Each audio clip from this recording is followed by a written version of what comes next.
ఇటువంటి మెజారిటీని సాధించడం అనేది ఆషామాషి కాదు.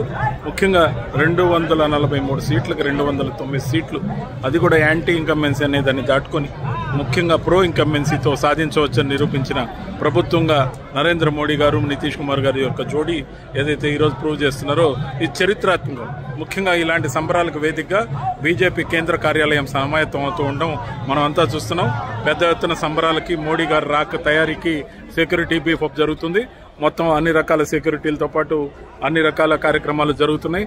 వివిధ రాష్ట్రాల నుంచి బీజేపీ అభిమానులు ఎవరైతే వచ్చి ఉన్నారో వాళ్ళతో పాటు ప్రత్యేకంగా బీహార్ నుంచి వచ్చిన శ్రేణులు అయితేమి, డోలకులు అయితేమి, మరి అనేక రకాలుగా ఏదైతే జరుగుతూ ఉందో సంబరాల కార్యక్రమం ఖచ్చితంగా ఇది నిరంతరం జరుగుతుంది. ముఖ్యంగా నిరంతరం జరుగుతుందని ఎందుకంటున్నానంటే ఇటువంటి ప్రోత్సాహం పార్టీ నుంచి లభిస్తే ఏ కార్యకర్తకైనా రోజు పండుగ అనేది ఖచ్చితంగా మనం తెలియజేయాల్సిన అంశం.